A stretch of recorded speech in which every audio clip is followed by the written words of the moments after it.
Season 1 of Black Ops 7 launches on December 4th, which is about a week and a half away. We got a blog post today detailing everything that we can expect coming out of it. So let's hop straight into this. I'm super excited. Mostly, I'm excited to see what they do with Endgame. I feel like we'll have a pretty good idea of what we'll get out of like multiplayer and zombies. But like Endgame, it's a new concept. Well, I don't really want to say new concept. It's really similar to MWZ, but even MWZ didn't really get like any post-launch support. So I'm very curious to see what they're going to get for post-launch support for a mode like this. So without further ado, let's hop into it. We have the roadmap here. I'll zoom in. Oh, wow. Actually, they've never done that before, I don't think, or at least I've never clicked it. But we got some new maps, some new modes. What is that? All right, I don't want to get spoiled. I'm not going to look at it too long.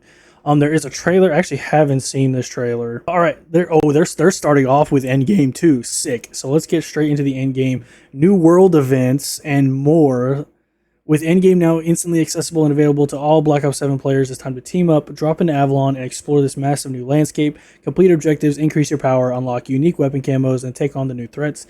Keep pushing into escalating zones of difficulty, calling on other squads to assist if the challenges are too great. Then be sure to exfil safely to maintain your combat rating and live another day.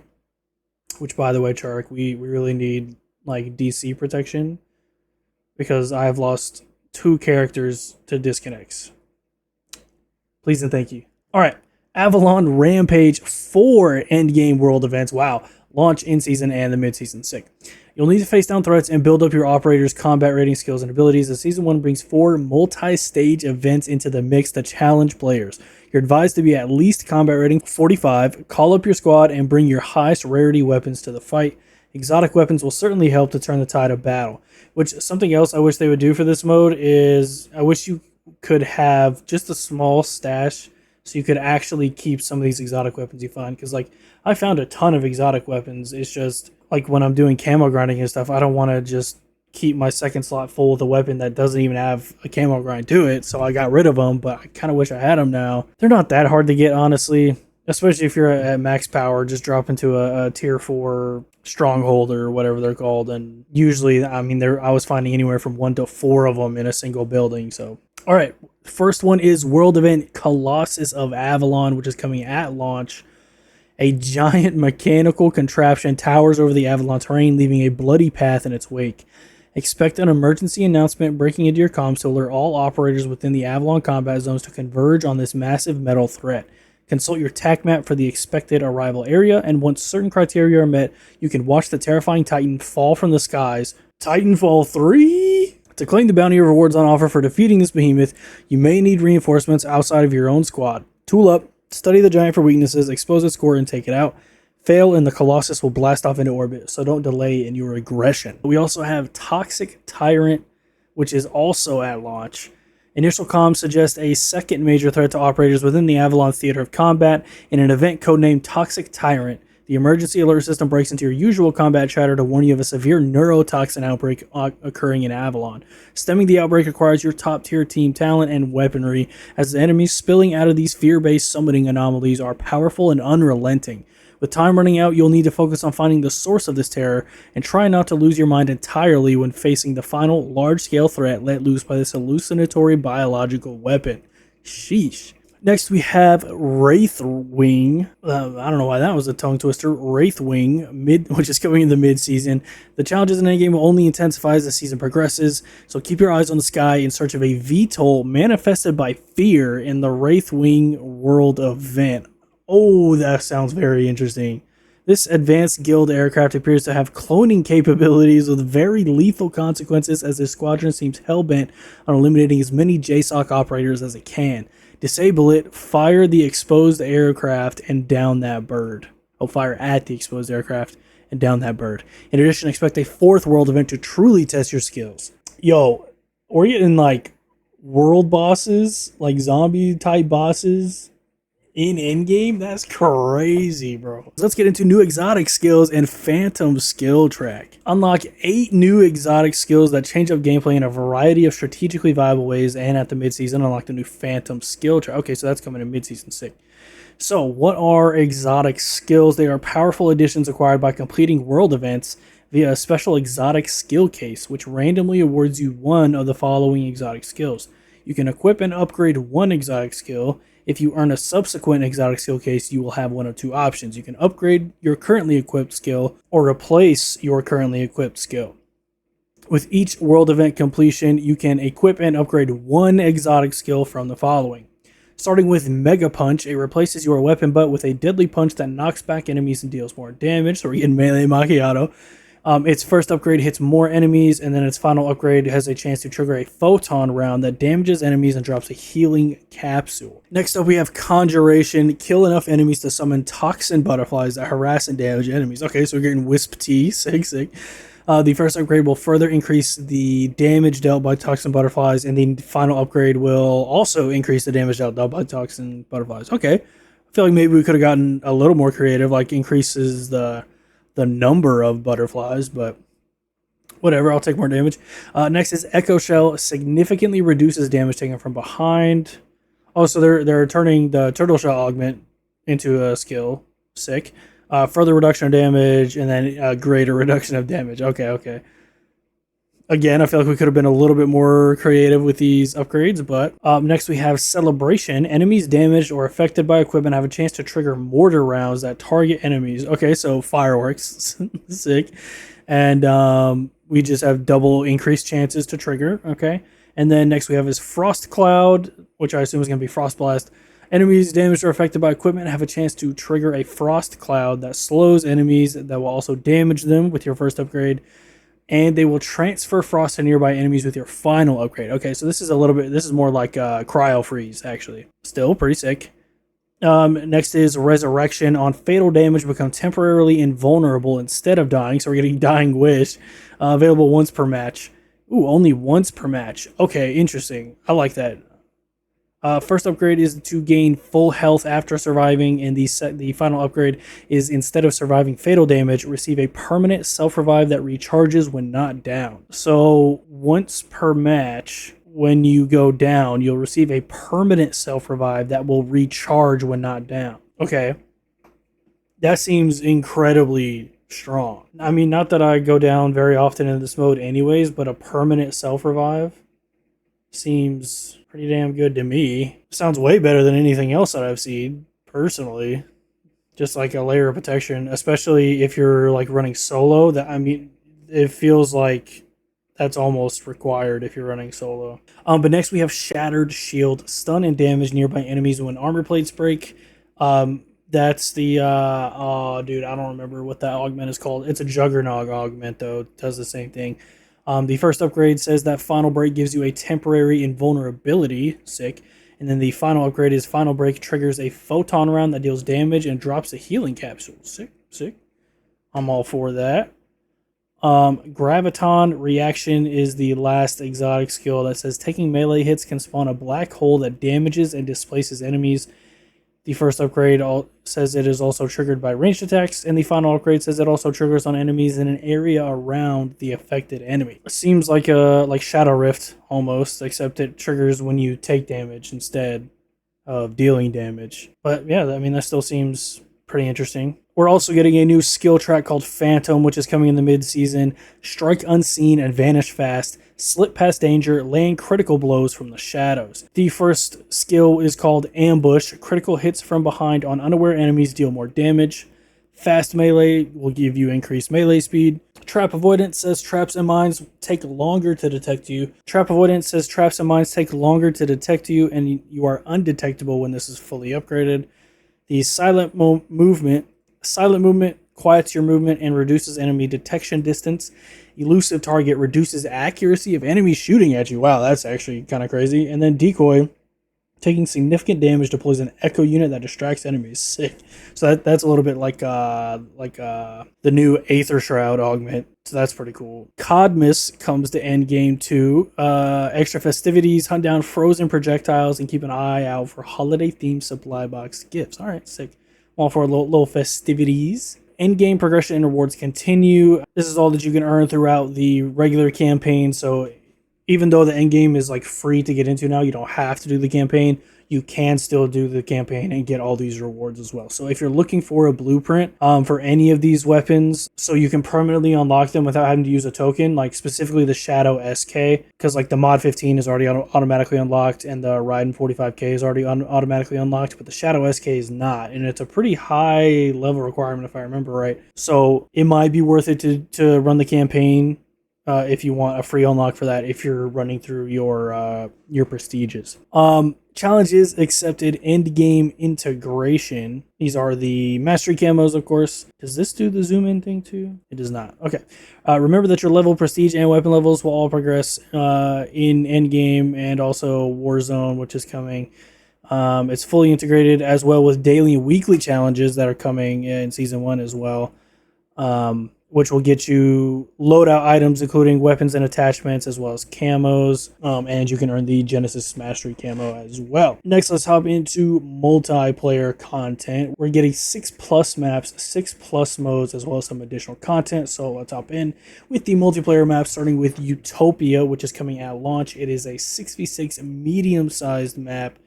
It is a cutting-edge guild research facility. The site now serves as the nerve center of Project Synapse under Alden Dorn's command. Towering structures pierce the skyline, remnants of a forgotten future now repurposed for ruthless ambition. The layout blends sleek interiors with exposed exteriors across a loose 3-lane design, offering dynamic opportunities for wall jumps, parkour maneuvers, and creative combat flow. All right. I'm curious if that little connection is like actually something that's connected in this map, or if that's going to be like cut off to where you can't get to it. And it, well, yeah, it looks like it's just this single piece of it. But I mean, visually looks awesome. Excited to try it out. See the residents of the future in the display home and take a load off by the restaurant and garden statue. In the center of the showroom displays a cross-section of the city, while the outer lanes border the edges of the map, which drop far down below. Watch your step or risk falling away from this lap of luxury. All right, next is Fate. Honestly, I'm excited we're getting maps like this that are like, you know, in the psyche of whichever character. I believe this one was obviously David Mason, because this is the Menendez's compound from Mason's memory. That was also in the campaign. This is where he fought Menendez, I'm pretty sure. Yeah, I'm pretty sure that's the boss arena right there. David is dragged back into the nightmare he's tried to forget, a fractured memory where fear and regret over Raul Menendez take physical form. Step into a warped vision of Menendez's Nicaraguan compound, now twisted beyond recognition. Colossal machetes carve through the sky, and shattered pieces of reality hang suspended as if time itself has splintered.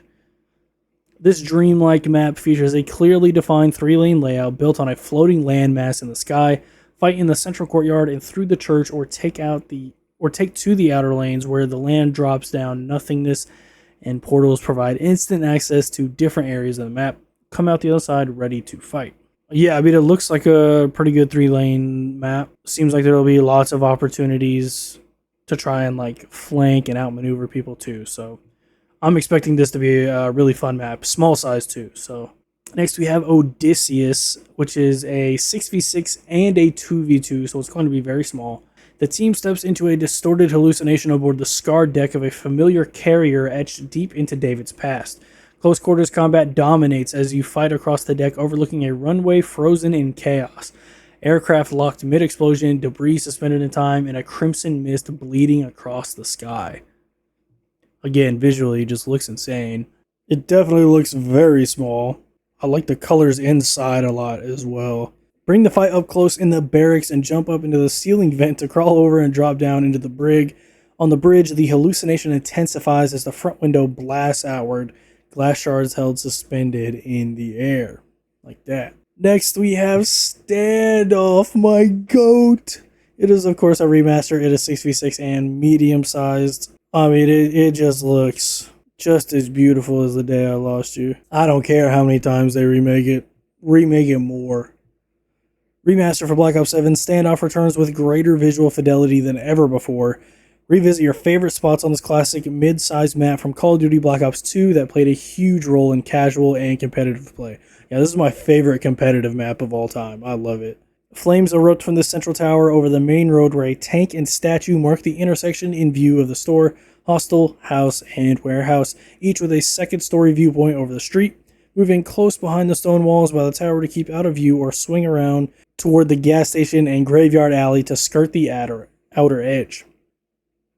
Next, we have Sleigh Jacked. Let's go. We're getting Holiday Hijacked, baby.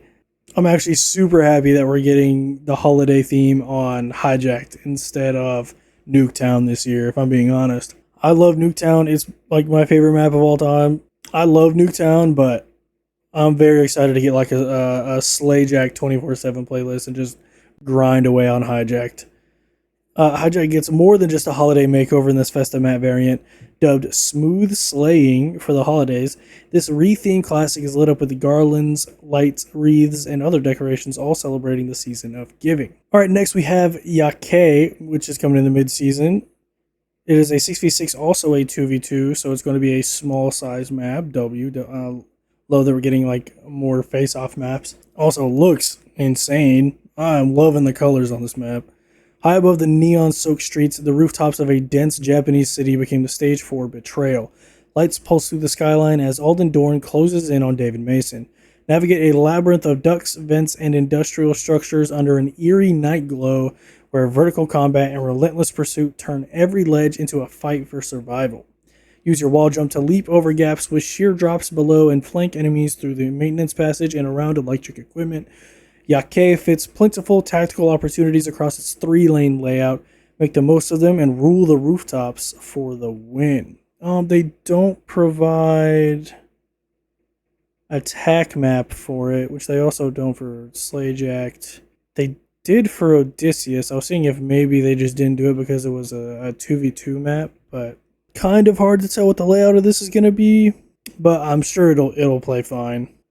Next we have Meltdown coming back. Let's go, dude. This is one of my favorite maps to snipe on when I was playing Black Ops 2. Again, just looks fantastic. A fan favorite from Black Ops 2, Meltdown returns in remastered form for the very first time with modern visuals, dynamic lighting, and molten hot action.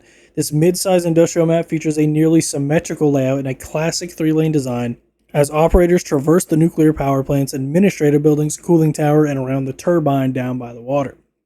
There's room for every playstyle to shine here, with multiple power positions looking down over the action and iconic flank routes like the central underpass giving close range loadouts the means to close the distance. Yes, this is such a good map, and I don't know why it hasn't been remastered more, honestly, but I'm not going to complain. I'm just happy that it's back, finally. We're getting Fringe. So we're getting more carry forward. Oh, that's interesting. I'm curious what else they're going to... I'm curious if they're going to bring back more maps, like throughout the year. I'm kind of hoping they don't go too crazy with bringing more maps forward, but I feel like Fringe is a very good one because it came in so late in the year last year that like we didn't really get to enjoy it, if I'm being honest, or at least I didn't. But it fits very well, like, with the theme of Black Ops 7, I think. So, yeah, man, I'm all in on Fringe returning. It doesn't really look like they're changing anything. It was reimagined for Black Ops 6. Well, hell yeah, man. I'm very excited to hop into that. Speaking of, I'm kind of hoping that since they're also remastering Meltdown, and they have like so many Black Ops 2 maps that are like either remastered or going to be remastered coming in Season 1. I'm hoping that we get a playlist, like a Black Ops 2 map playlist, so we can just play those same maps in rotation. Because like I like camo grinding on Nuketown, for example, since we know that Nuketown is back now. But I would definitely like to see a little bit more variety, like get Raid in there, get Standoff in there, Meltdown, Hijacked, Yemen's in Endgame. When I assume we're probably going to get Yemen at some point as a map. You could even throw Fringe in there, even though that's a Black Ops 3 map. But like, I would really love a playlist like that personally, just to sort of like switch it up just a little bit. I mean, the rest of the Black Ops 7 maps, like the launch maps, are sick. I'm having a ton of fun on those. But next, let's talk about some multiplayer modes that we're getting, starting with Prop Hunt, which is returning. Super excited that Prop Hunt is coming back. We all know what it is. We're getting One in the Chamber back, which is my favorite party mode of all time. Sharpshooter is also returning. Sticks and Stones. Yes. Finally, we're getting Sticks and Stones back, man.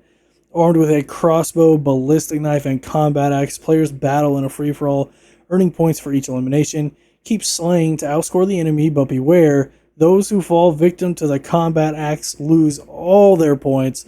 Watch your back and aim your own axe to take down players with the highest scores. Dude, this game mode is so fun, and it makes me way more mad than any game mode they've ever created. I love it.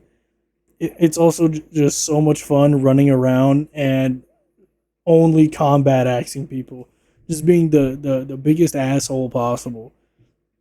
It's so much fun. We're also getting gun game back, as well as Takeover, which is a new mode coming in the mid-season. Take what's yours in this highly playable, dynamic objective mode. 2 teams of 6 fight over 3 neutral territories, earning a point for each zone they control. Highest scorer at the end wins the game. When all 3 of the zones are captured, there's a slight cooldown before all 3 territories move to a new set of locations within the map. Focus your tactics on capturing a neutral zone with your squad as the capture time shortens with multiple operators in the territory. You can even slow down your opponent's capture time by defending a zone, even if you're outgunned, leading to some impressive tactical plays across a match.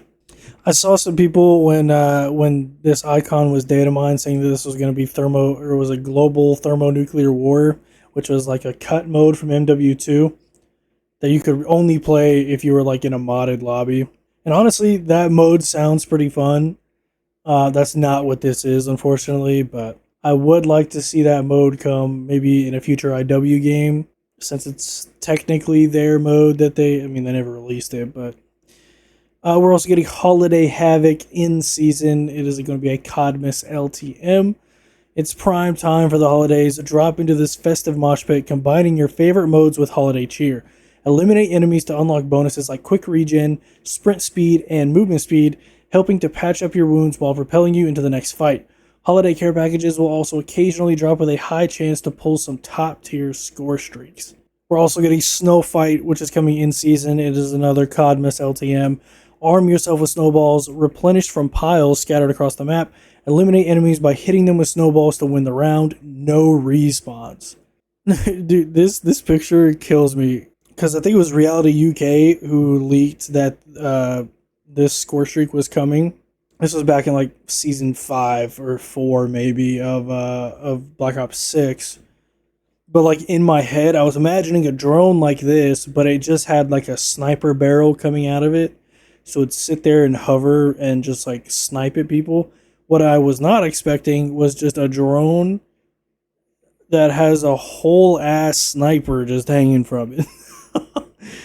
Wow, this is only 575 score? Really? It must be really, really easy to take down. It's a remote piloted aerial drone equipped with a small magazine sniper rifle, unlocked via weekly challenge. Okay, sick, weekly challenge. Take to the skies remotely with the Deadeye drone to harass and eliminate enemies with its onboard rifle. Soar over the environment and look for target indicators marking the position of enemy operators. Okay, sick, so these are getting new stuff are getting overclocks as well. So your first one gives you a larger magazine, and then the second overclock is Grenadier, attached grenade for aerial bombing. Oh, hell yeah. That sounds like it's going to be fun, I'm not going to lie.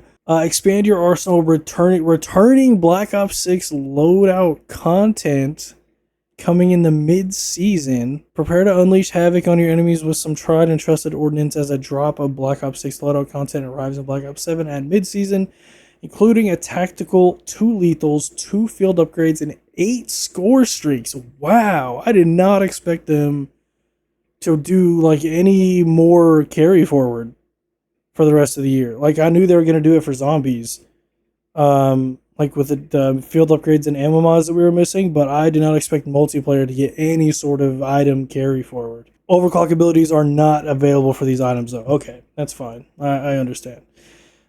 Tactical shot. No, dude. I've been having fun not being shock charged 24/7.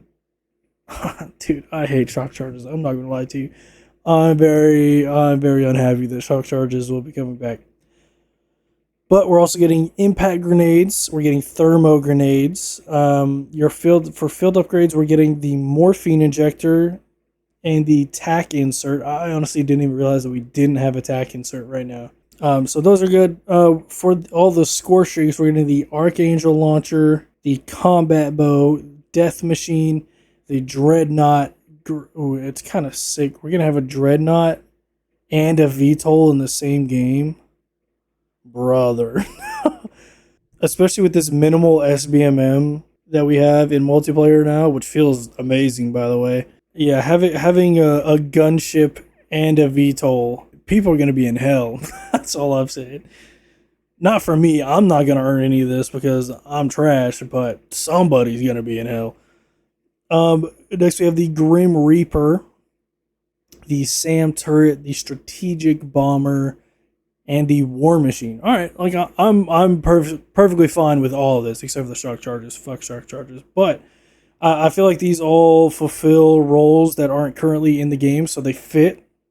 It's not just like here's everything. It feels like this was like intentional. The equipment will have medals to earn as well. It doesn't say if your medal progress will like carry forward from Black Ops 6. I kind of doubt it will, but it's nice to know that you can earn medals for them again. All right, now we are finally into Zombies Season 1. We're getting a new round-based map. There's new gameplay content. There's a returning perk, more loadout content, and augments, of course. New Gobblegones equipment and support, as well as a leaderboard event coming. So let's hop into Astra Malorum, which is coming at launch. This is going to be the brand new round-based mode. The heroes continue their perilous journey in search of another Shadow Smith, with their path leading them to a mysterious observatory, a relic ripped from the early 20th century, now drifting silently within the shimmering rings of Saturn. Saturn, wow. Oh, you can see it in the background now, too. Dude, this map is going to be fucking sick. I think that's Oryx's body back there still hanging around. That fucking bum. Once a beacon of human curiosity and discovery, the observatory has become a ghostly monument suspended in time, its rusted domes and fractured telescopes watching endlessly over the planet's swirling bands. Within its hollow corridors, secrets of the past and the next step in their quest await. Oh, there's a cinematic too? Oh wait, I already watched the cinematic, never mind. The Stars of Evil. Evil! An insatiable hunger for knowledge of the cosmos. A powerful evil presence within the dark aether, twisted rituals that grew in intensity. In the cold depths of space, a century-old observatory guards a gateway to a dead world. The unknown of the galactic void awaits. That sounds menacing as fuck, I'm not gonna lie. Astra Malorum, new enemy encountered Oscar. Wow, doesn't he look grouchy? This Sentinel robot, a remnant of mid-20th century cinematic imagination, has somehow become an animated, stalking menace that roams the dark halls of the observatory. Known as the Observation System and Carnifex Adjudicator Robot, or Oscar for short, this elite entity seems to be persistent in assessing and neutralizing threats, slowly hover patrolling areas where a disturbance has occurred. Using a detection field to scan the environment in methodical sweeping motions, should a threat be determined, Oscar switches to combat mode. At this point, countermeasures are deployed. He has a drone shield, which is a smaller mobile robot tethers itself to Oscar, keeping it immune to all incoming damage. Additional drones should be expected should a more protracted battle occur. So it has a regenerating shield, basically. Cool. That's gonna be fun. Next is a Tesla field. An offensive electrical arc crackles out of Oscar's carapace, searing damage into any nearby threats. Expect additional electrical offense when Oscar engages in close quarter fighting. Alright, so he's gonna be hella annoying. Attack drone's hologram. A drone hologram is deployed from Oscar's chest cavity and travels directly towards a perceived threat. Should the hologram connect with that threat, any nearby undead entities are attracted to attack in a fiercely enraged state. Okay, that's actually really interesting. I like that a lot. Internal circuitry projectile. Should a threat become unreachable, Oscar produces non-critical internal parts from its interior and hefts them at a threat. Nice to know that it's non-critical. And now we have the new wonder weapon, the LGM-1. And there are mastery badges available for the weapon. There's a little alien piloting it. That's such a cool wonder weapon. The Little Green Menace launches saucer squadrons that exterminate enemies like the lower life forms they are. Shoot for the stars.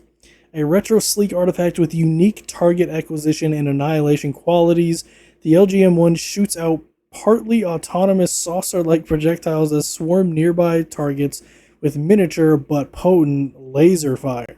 I'm all in, dude. This thing looks so fun.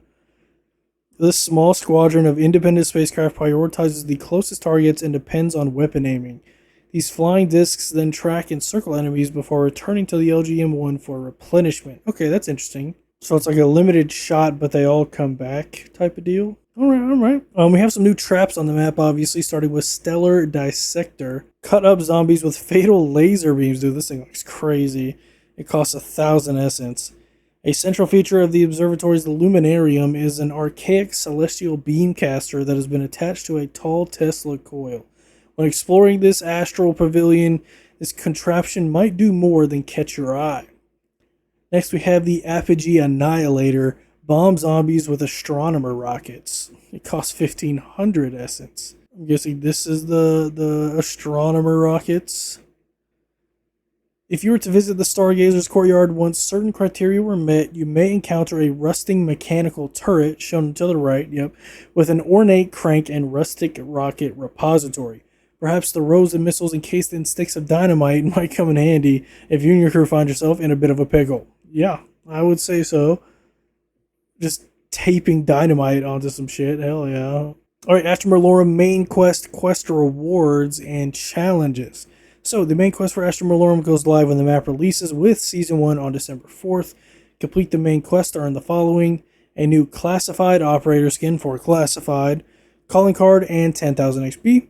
Complete the Mastery Challenge for another calling card and 5,000 XP. I'll be honest, I don't know what the Astra Malorum Mastery Challenge is. Is there a Mastery Challenge for Ashes of the Damned? Alright, a quick Google doesn't turn anything up, so I don't really know what the Mastery Challenge is. Obtain the necessary intel, audio logs, documents, and artifacts to earn a third calling card and another 10,000 XP. Players who complete the main quest before directed mode arrives for this map will also earn unique calling card variant. Astra Malorum also comes with 6 new calling card challenges with an animated mastery card for completing the entire set. Players can access the set from the map select screen in the quest reward / intel widget, or via the zombies calling card challenges menu in the maps category. There might even be some new Dark Ops challenges to discover. More Dark Ops, baby. Alright, next for survival maps. First of all, we're getting Exit 115 at the launch. Welcome to Reba's Diner. Today's specials are Carnage Stew and Mayhem Hash. This is one exit you don't want to take, unless, of course, you're looking for trouble. More information below. So some gameplay content that we're getting for zombies. Standard, we're getting standard. That's going to come with Astra Malorum, of course. We're also getting directed mode for Ashes of the Damned. Return to Ashes of the Damned with a guided main quest experience. Rounds advance with progression with a maximum round cap of 15. Recommended for casual or new players. Complete to gain the following: the Bushwalker skin for Maya, as well as a calling card and 5,000 XP. There's also an additional calling card and 10,000 XP for obtaining all necessary intel, and expect to access direct mode on Astra Malorum at mid-season. So I wonder if this is going to be the formula for the year, where completing the standard version of the map will give you a operator for like one of the OG crew, and then completing it in directed mode will give you a skin for like one of the returning crew. It's definitely a reason to actually do directed mode. Because like last year, I went into directed mode for camo grinding on Liberty Falls like everybody else, but I didn't really complete all the maps on directed mode because there really wasn't a point. But if you're getting new operator skins, maybe I do them. Survival Exit 115. Survive as many rounds as possible in this isolated location from Ashes of the Damned with everything you need to put up a fight. The more rounds you survive, the more rewards you can earn. There is a Chef's Special Animated Emblem and 1,000 XP for reaching round 10. Ravage Charm and 2,500 XP for reaching round 25. And you get a Perkaholic and 5,000 XP for reaching round 50. Duh, I need to reach round 50 on Van Dorn Farm. Have not done that yet. You can also expect the Zardia Cosmodrome at the mid-season. There will also be a Cursed mode for Astra Malorum, of course, which has no guidance, a limited HUD and loadout, point system inspired by Black Ops 3. There will also be 6 new relics to further increase difficulty after completing the map's main quest. All further information, including relics and rewards, is classified. We're getting a holiday mode as well called Jingle Hells, only on Astra Malorum. Take the fight to the undead in Jingle Hells, a limited time holiday variant of Astra Malorum. This festive twist on round-based zombies brings snow, ice, and holiday chaos to the battlefield. Gather snowballs, battle through freezing weather as you attempt to complete the main quest in these freezing conditions. Snowballs and snowball piles will let you throw snowballs to freeze enemies. Frozen enemies are easier to eliminate and may drop holiday presents. Holiday presents has loot that includes weapons, equipment, support, and upgrade items, and the quality will improve as the rounds climb higher. There's also a naughty or nice power up. Nice will drop you something holiday. Nice will drop you multiple holiday presents, while naughty will spawn timed waves of ravagers. Next we have snowmen. Destroy them to find random loot, however they may be hiding a zombie inside. Next we have freezing weather. While outdoors, players will begin to freeze. It will lower their movement speed. At round 1, players move at 85% of their standard speed. As the rounds progress, the map grows colder, with the slowdown capping at 50% movement speed. Damn. I wonder how much of Astra Malorum is going to be outdoors. We are going to get barrel fires, though, and they will create a permanent warmth zone that cancel the freezing effect. Zombies will also have reduced health in the early rounds to help squads build momentum. All players will start with bonus essence and salvage to accelerate early crafting and upgrades. Alright, that's nice. These tuning adjustments do not apply to List Keeper's Challenge, whatever that is. I just see List Keeper's Challenge here, so I guess we'll get there. Completing the main quest earns exclusive seasonal rewards, including a holiday calling card, Ultra Gobblegum, and bonus XP. Sick. There's a holiday mode called List Keeper's Challenge that is also only on Astra Malorum. It is a different storm that has settled over Astra Malorum. The main quest is replaced by a chain of mysterious objectives delivered through the unseen hand of the List Keeper. Every task builds on the next, each demanding more control, awareness, and resolve than the last. Can you prove you have the virtues necessary to be recorded onto the list? Oh, hell yeah. Each objective brings a new test. Some are easier to tackle solo, while others benefit from teamwork. Depending on where you struggle, and you will, you may find that changing your party size makes all the difference. Players who impress the List Keeper earn unique seasonal rewards, including a holiday calling card, Ultra Gobblegum, and bonus XP as trophies for those who answered the Keeper's call and endured what followed. There are also going to be new Pack-a-Punch camos for Astra Malorum, of course. Oh, we're getting like the classic Pack-a-Punch machine as well. And these camos are fine. They're not my favorite, personally. It's like a bronze, a silver, and a gold. You know what? I've sat here for like 7 seconds, and they're starting to grow on me. So I feel like I will change my mind when I get it in my hands, like in-game for sure. But at first look, I was not impressed. They're slowly getting me, though. Season 1 brings a variety of new Astra Malorum Pack-a-Punch camos to unlock, some of which are displayed above. Oh, so that's only some of them. Interesting. Each has specific unlock criteria, with some being trickier to obtain than others. Note that any Pack-a-Punch camo you've previously unlocked while exploring Ashes of the Damned can be chosen as your preferred Pack-a-Punch camo here too. Okay, that's cool. I like that. Oh, so finally, Mule Kick, which has been in the file since like Cold War, is finally returning. Drink to carry an extra weapon. Unlock 15 total augments to begin this research. If you're concerned about bringing too few guns to face down unruly undead hordes, take a swig of Mule Kick and increase your weapon capacity with room to carry an additional primary weapon, along with some additional augmentations to your ammo and equipment carrying capacity. For Mule Kick, starting with Pack Mule, you can carry more stock ammo. This applies to all your primary weapons, and the amount varies depending on the type of weapon. Includes wonder weapons. Sick. Actually, I like that a lot. Free throw. Chance to keep equipment when used. Does not apply to the combat axe. This means when you throw non-retrievable equipment like a decoy or Molotov, there's a chance your ammo count remains the same. Wow. Okay. This perk actually seems hella sick so far. All reliable. Your third primary weapon is recovered when you repurchase Mule Kick. Does not apply to limited quantity weapons like certain wonder weapons. Your weapon now no longer falls to the ground and is instead stored within a realm out of your grasp until Mule Kick is used again. Sick. A little knock protection, essentially, for your third weapon. Finally, we have multi-pack. Pack-a-punching a weapon might cause another weapon you are carrying to upgrade to the same pack-a-punch level. This includes your dedicated melee. If the upgrade doesn't happen, the chances of it happening in the future increase. What? That's so strong. Yo, this perk is cracked. Let's look. Okay, the minor augments. Fully equipped, you can carry more equipment. This allows you to carry one additional tactical and one additional lethal. Dope. Plate Hunter, you can carry an extra armor plate. This adds one to your plates in reserve, not currently worn or protecting you. Okay, that's kind of whatever. BOGO, crafted equipment grants an additional equipment up to the maximum capacity. This allows you to craft one item, get another one for free if you have the inventory space. That doesn't say a chance to, you just get additional equipment. Yo, this is correct. Kickback, get a discount on perks. This applies to purchasing perks and machines, and the discount is significant. Yo, is this like the best perk ever created?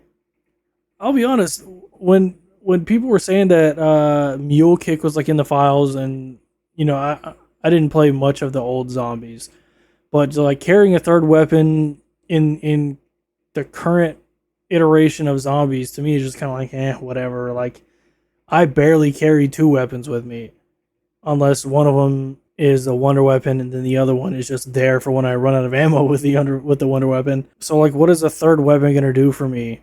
But with these augments, every single one of them is crazy. We also have a returning ammo mod, Enlightenment.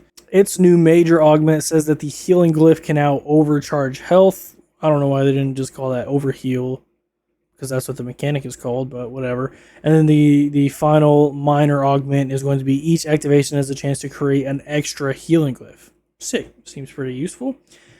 Shatter Blast is also returning with Blast Shield. Damaging multiple enemies with Shatter Blast temporarily mitigates damage you receive.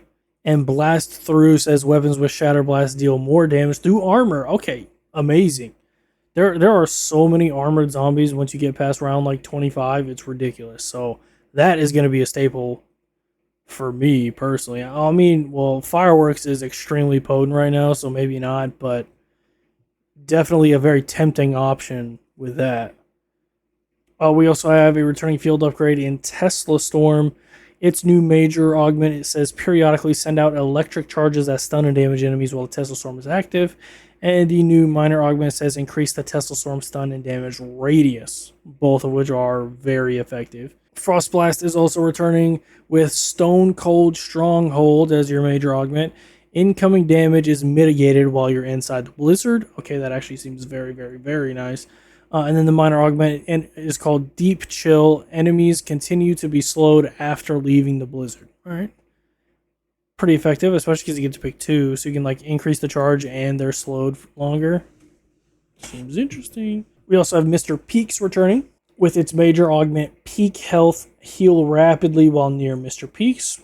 All right. And then the new minor augment, Mr. Peaks will offer an ammo discount to VIBs, very important buddies. All right. I mean, they both seem pretty situational, but like this thing as a whole is pretty situational. But it seems like it just makes it better in those situations. So pretty standard. New Gobblegums at launch. Seems like we're getting two. Starting with Elemental Exposure, which is an epic Gobblegum. It is an instant use. It'll last 3 weapons. Your weapons will always inflict damage of the target's elemental weakness. Huh. That seems interesting, especially if you're like fighting a bunch of enemies at the same time that have different weaknesses. And we also have Slay List, which is a new whimsical. It's an instant use. It plays a random zombie song. Sick. I still believe that whimsical should be like skulls from Halo or closer to relics that we have now, where you can turn them on and off as you please. It shouldn't be a whole gobblegum, but we're also getting that returning equipment in the mid-season for Black Ops 6, that being a shock charge, impact grenade, thermo grenade, war machine, grim reaper, death machine, and combat bow. Sick. So they're not bringing like everything they brought to multiplayer to zombies, but just a select few, and I think that's a very good selection, a very useful selection of things. So there will also be a zombies leaderboard event for Astra Malorum. We'll give players a chance to compete to earn camo. Oh, you're getting camos for this too. Gobblegums and additional awards at launch. Brave the Inky Void as well as the Zombie Onslaught at Astra Malorum and take home more than just bragging rights. Inky Void. What a combination of words, huh? The higher your placement in a leaderboard event, the greater the rewards you'll earn when the event ends, including camos and gobblegums. You can also earn leaderboard challenges to unlock a knife blueprint and a weapon charm. There are also some Dead Ops 4 updates. Feel free to read that. We're also getting some Warzone content. Also, feel free to read that. I am going to skip through down to Haven's Hollow, actually, because I want to look at that real quick. Because it's Liberty Falls, alright? And I love Liberty Falls. The primary points of interest on Haven's Hollow include Mansion, which was a zombie map, Pond, Train Station, Barn, Research Center, Main Street, Riverboat, Coal Depot, and Lumber Mill. Speaking of that zombies map, the mansion will be instantly familiar to anyone who played the Shattered Veil zombies map in Black Ops 6. A giant T-Rex fossil, thankfully long dead for now, greets operators by the staircase in the main hall. Doorways on the first and second floor, branching off into other rooms and levels. Take the stairs or latch onto an ascender to reach the rooftop or move to the surrounding grounds like the courtyard and over the water toward the research center. Interesting, so there's an ascender on this thing too. Which I guess makes sense, because in zombies you're not fighting on the roof, but in Warzone a lot of times you're fighting on the roof, so. Next we have the pond. Watch out for snipers firing down from the ranger station overlooking the pond. In the middle, a gazebo sits on a small island of land with a zip line toward a covered bridge on one side and a rest area on the other. The water itself is shallow, though even then it's advised to keep your boots dry considering the many power positions overlooking the area and the circle of land that surrounds it. So it seems like this is going to be a shitty place to be. Next is train station. Engage in long-range skirmishes across the open expanse of the train station, a mostly flat area with the central station and a few smaller outbuildings making up a meager amount of interior space. Follow the tracks down to the bridge toward Main Street or explore the cliffside where the terrain cuts down near straight to the water. Next, they say it's the barn, but that's a chapel, which it says right here, but I mean this is the obviously the church from Liberty Falls, but like why are they calling this barn? Okay. Hit up the barn to gather supplies in the main building or any of the surrounding homes supporting the operation, built on a flat block of land just uphill of Main Street. And then we have the actual barn as the center of the map. You're bound to cross paths with enemy squads, climb the ladder up the grain silo to dominate from above, or post up in one of the houses and prepare an ambush. This is just, it's very weird how they did this, and it's bothering me, I'm not gonna lie. Anyways, Research Center. Explore Haven's lab in the smaller data center. The building surrounded by a parking lot and walking paths, creating long sightlines on the outside.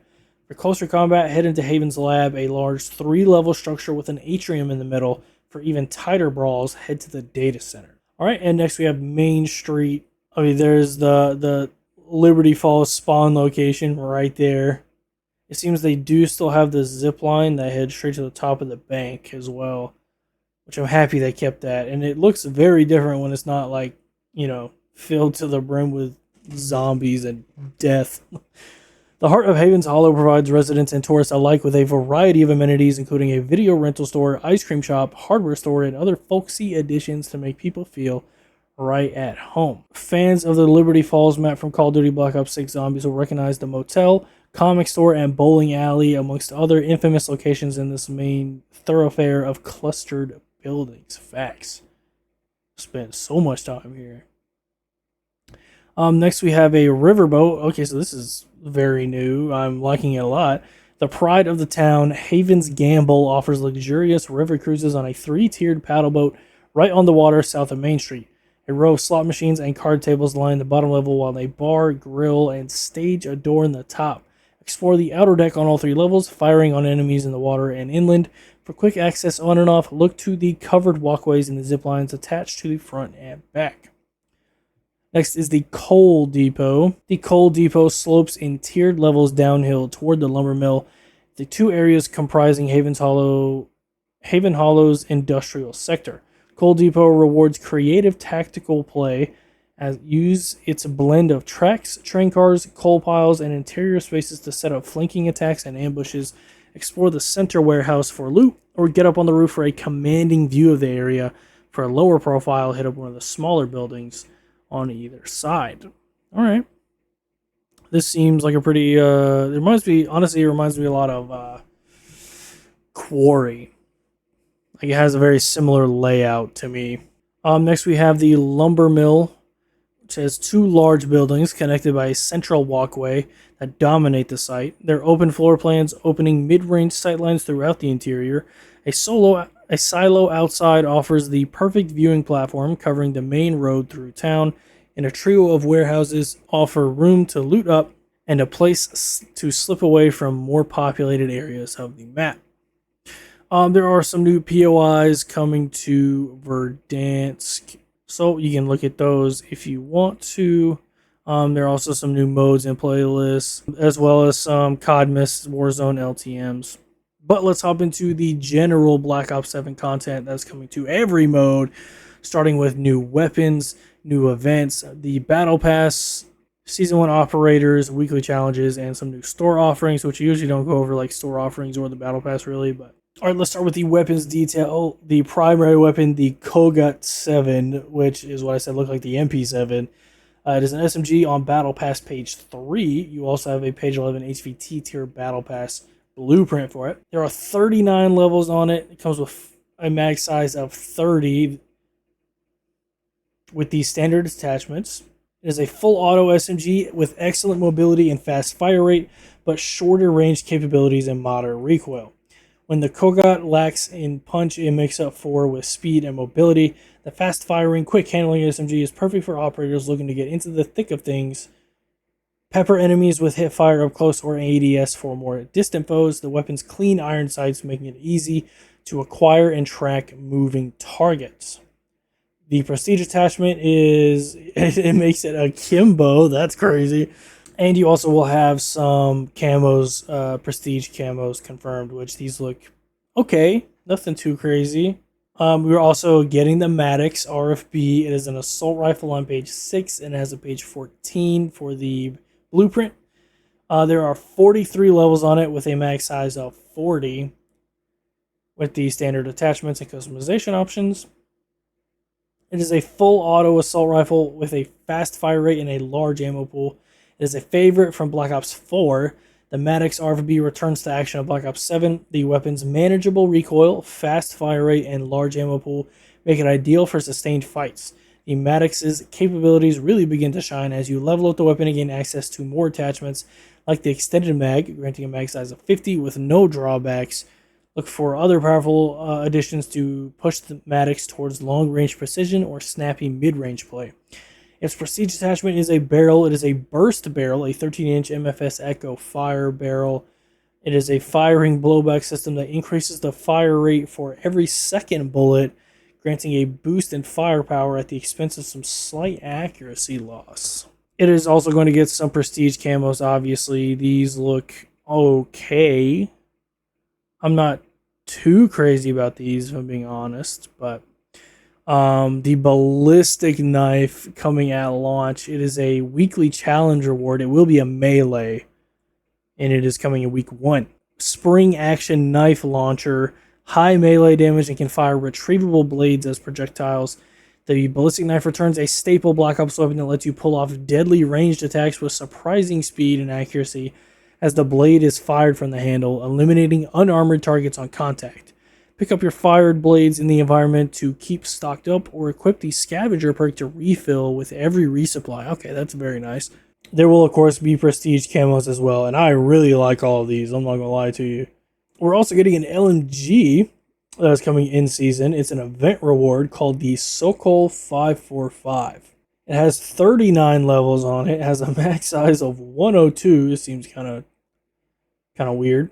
It is a full auto LMG, can switch on demand between a slower fire rate with high accuracy and range and a faster fire rate with higher damage and recoil. Okay.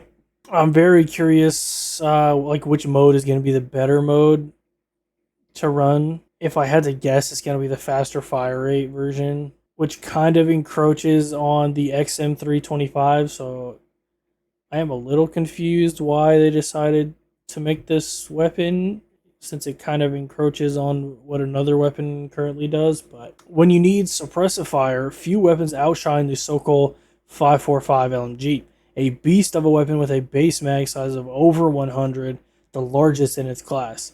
It's also got the furthest damage range before suffering drop-off penalties, making it a good choice for pinning down enemy marksmen. For those looking to cover their squad up and keep up the pressure over sustained fights, this is the tool for the job with 2 fire rate switches to cater for almost every combat situation. Oh, wait, its prestige attachment is the 48 Dread Burst mod. Let's go. So they're bringing back the 48 Dread in by means of a prestige attachment for this thing. Okay, you know what? Everything I said, throw it out the window. I'm in.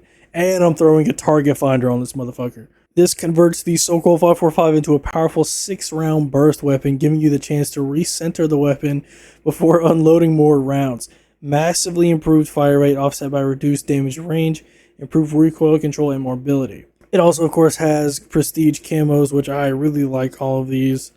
We're also getting our first special weapon, the NX Ravager. Of course, we can't have sticks and stones if we don't have a crossbow, so we are finally getting a crossbow. It has 30 levels in it. It launches high damage bolt projectiles, can be configured to fire explosive bolts that detonate a short time after impact. Take aim with the NX Ravager compound bow, featuring quick loading bolts in a device that shoots accurately to great distances. Level up the classic Black Ops weapon to access a mid and long range optic, and the explosive crossbow bolt fire mod for action star moments that blast the competition to pieces. It also has a prestige attachment called the Tri-Bolt. Improve your fire rate with the Tri-Bolt prestige attachment, allowing your operator to load in 3 bolts at a time for quick follow-up shots that help mitigate time spent reloading. That is going to be crazy. So I'm curious if in Sticks and Stones, I assume it's just going to be like a base crossbow. They're not going to allow you to like customize it at all. Or they could give everybody the Tri-Bolt prestige attachment on it. Just say fuck it. Which I'd be down for that too. We will have prestige camos for it, of course, which these look fine. Oh, actually, I'm a big fan of Ripple. These are the two kind of not super excited about, but I really like Ripple. We're also getting a sniper, a primary weapon, the Hawker HX, in an event. Now wait a fucking minute. That, my friends, is the Ballista. 100%. That is the Ballista. This is gonna make me emotional, bro. For those that don't know, the Ballista is the first weapon that I got gold in Black Ops 2. Way back in the day. This thing, while everybody else was loving the DSR, I was in love with the Ballista. It is my favorite sniper of all time. It is my baby. I love the Ballista. Has 38 levels, a mag size of 7W. It is a bolt action sniper rifle, fast handling and mobility, higher recoil and flinch, hold breath while ADS to be steady. Black Ops 2 veterans may recognize this powerful sniper rifle, a bolt action weapon that deals heavy damage with a high one-shot hit potential against unarmed enemies. When compared to the VS Recon, which is another bolt action sniper, the Hawker HX has a higher recoil and flinch and is generally less stable. It also takes a little longer time to rechamber between shots, but the handling and mobility are excellent. This could be the go-to weapon for players that want to ADS and get shots off quickly. Please make this the quick scoping sniper demon that the Ballista was. The prestige attachment is a damage barrel called the classified barrel. I swear to God, this thing is going to be called the Ballista barrel. I promise you this is going to be called the Ballista barrel. Initial testing for this attachment is classified, but it appears the prestige attachment allows for a tack stance sniper build. A tack stance barrel? What is this going to have, like an integrated laser in it or some shit? If it does, the laser would be on the other side, so you can't really see. Either way, I promise you, if this thing is not called the Ballista barrel, I'm going to freak out. I'm not going to lie to you guys. We also are going to have prestige camos, of course. Holy shit. This one's kind of, but these two, I'm all in. Actually, you know what? Fuck it. Even this one, I'm in. We are also, dude. Holy fuck! How many weapons are we getting? I know I said it at the beginning of the video, but it's been an hour and a half since then, and I've already forgot. But another weapon, another SMG, the Sturmwolf 45. Is this the UMP 45?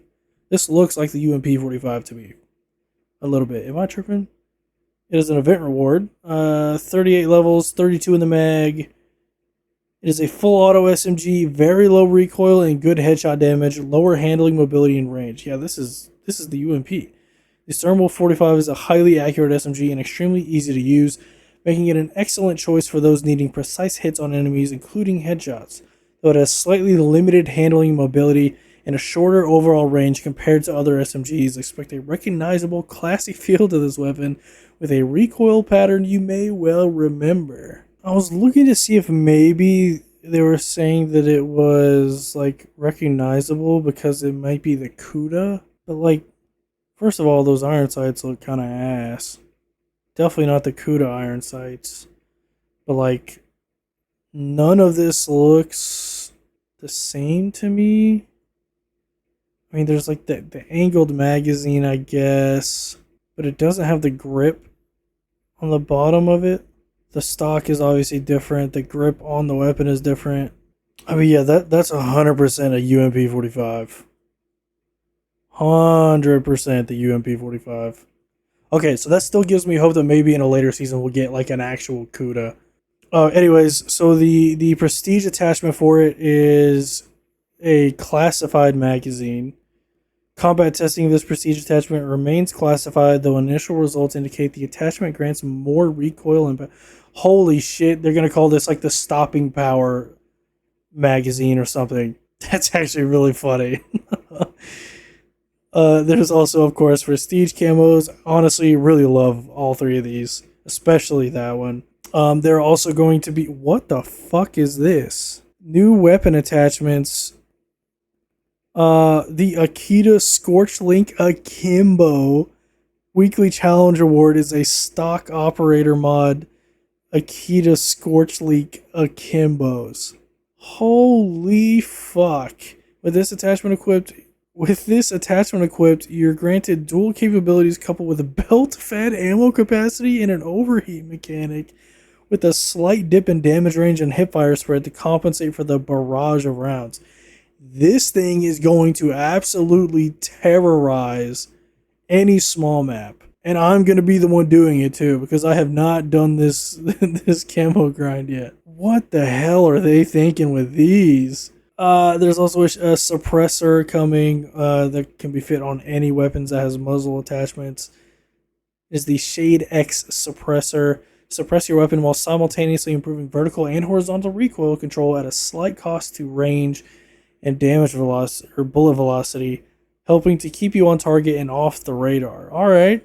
Actually, that seems like a really good suppressor. I'm not gonna lie. I'm still just so taken aback by this. We're getting the adaptive discharge mod for the Coda. Let me open this in a new tab. Actually, there we go.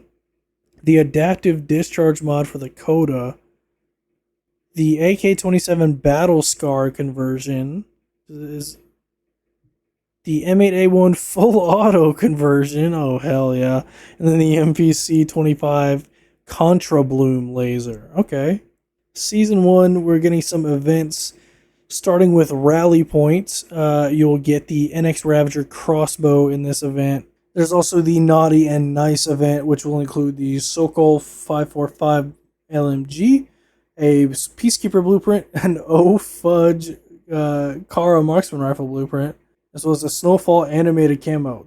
We also, of course, will be getting weekly challenges that will unlock different things like camos and weapons and attachments, as well as we're getting this tab that will be able to track them super easily. Looks pretty good. Looks pretty similar to the MW3 one. We also get our first look at some seasonal camos from this season. The Feeding Time animated camo and the Coral Streaks animated camo. Both of these look pretty good, honestly. We'll get the Feeding Time animated camo for the first part of the season's weekly challenges, and then the Coral Streaks will be what's rewarded for challenges across the entire season. We also have access to the Armory, which will, anything you don't earn will go there for you to be able to earn later. The Season 1 Battle Pass and Black Cell, I don't really cover these usually, because even though I'm stupid and buy Black Cell every single season, I don't think anybody else should. It looks like there are some changes though. So real quick, we'll have shorter initial pages. So the initial pages can be completed faster with fewer tiers needed to get to the end, while the later pages will contain more rewards. So you'll get to the good stuff sooner across all 100 tiers. Oh, you can also get Battle Pass tokens via daily challenges. They're now available not only in multiplayer and zombies, but also Warzone and the co-op campaign and Endgame. On certain days in the season, completion of your bonus daily challenge will grant you a Battle Pass token, which can be used right away. Okay, I wonder if they tell you what those certain days will be, like in advance, so you have time to complete them, or what. But I'm not really gonna go super deep into the Battle Pass or Black Cell. I will say real quick. So it looks like the Maddox is obviously going to be the one that is unlocked later. So if you want to unlock both of your weapons and you do buy the Black Cell version, you get an instant page unlock for the Black Cell. So how you can get both weapons really fast is going to the page that has the super special blueprint for the weapon that you earn later. So in this case, it would be the Maddox. So you would go to the page that has the Maddox HVT unlock that gives you like the Mastercraft or whatever for it. You unlock that page and you buy every item on that page to unlock the Maddox blueprint that's there, because that also unlocks the base Maddox. And then that should give you enough progress to go ahead and go straight to page 3 to also unlock the SMG. So you can get them both done, both unlocked like straight off the rip. Or don't be a stupid shill like me and buy Black Cell at all. Choice is up to you. We're getting some new operators. We're getting a replacer skin for free. We're getting everyone who owns Call of Duty Black Ops 7 the replacer operator in his original black suited attire, sporting a Black Ops 7 pin in his lapel. Alright, that's pretty nice. We have the CDL operators for the year. This is what they're going to look like, at least like the base ones. Not entirely sure what the team packs are going to look like just yet. I'm really hoping that they lock in this year and make some actual 6 skins like Breach did last year. The Boston Breach skin last year was so fire. But all the other teams just like didn't put in any effort. They just like reskinned the operators with like their team's colors. So I'm hoping that more teams put in more effort this year. We'll have some more bundles. You can verify your email. You'll get some double XP tokens and a weapon camo. That camo actually looks pretty decent, I'm not gonna lie. They have some physical gear that you can get, and looks like that is it for season 1, which it feels weird saying, well, that's it. That's not. Man, this is a lot of content for season 1. And I think what the leaks were saying was that season 1 through 3 are going to be like this, where it's just like super packed with content, and then eventually it'll trail off as you start getting closer to MW4. So it's looking like it's shaping up to be an insane year for Call of Duty. Like, what the hell is this? This is going to be so much fun. I'm super excited to hop into all of this content. Let me know down in the comments what you're most excited for from this blog. Don't forget to leave a like, subscribe, all that good stuff. It really helps the channel out. I appreciate y'all. I love y'all, and I will catch y'all in the next one. Peace.